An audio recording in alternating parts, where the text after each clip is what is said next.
প্রথম কথা হলো, ভোট নিয়ে আমি কোনো সংশয় দেখি না, কোনো ষড়যন্ত্র দেখি না। বাংলাদেশ আজ ভোটমুখী, বাংলাদেশের মানুষ ভোট দিতে উন্মুখ হয়ে আছে।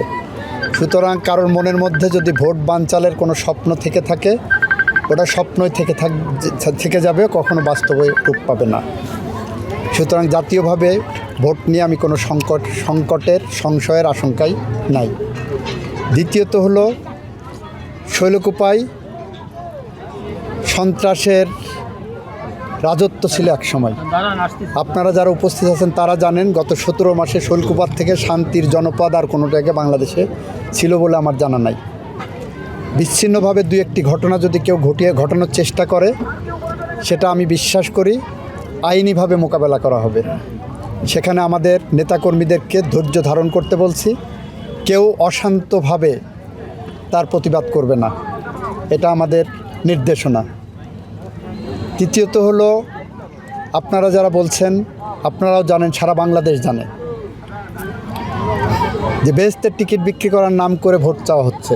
বাত ব্যথা, প্যারালাইসিস কিংবা আর্থ্রাইটিস, আধুনিক ফিজিওথেরাপি ও পুনর্বাসন চিকিৎসায় নির্ভরযোগ্য নাম ডিপিআরসি।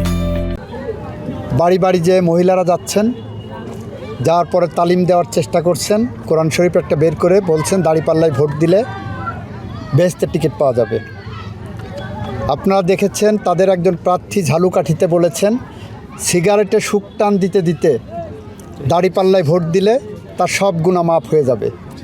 আমরা বলছি এটা ইসলাম বিরোধী কথা, এটা শিরকি কথা একদিকে, যেমন অন্যদিকে আমাদের প্রচলিত নির্বাচনী আইন যেটা আছে, নির্বাচনী আইনের এটা লঙ্ঘন।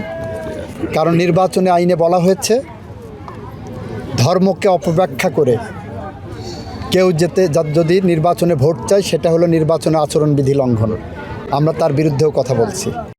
একটা অনুরোধ করব, আজকে যেমন এসেছেন কুমড়েদা, বিশ্বাস করি না যে আপনারা কেউ সংখ্যালঘু মানুষ, আমিও শৈলকুপার মানুষ, আমি এটাতে কথা না বলি মনি, কথা না বলি বলি।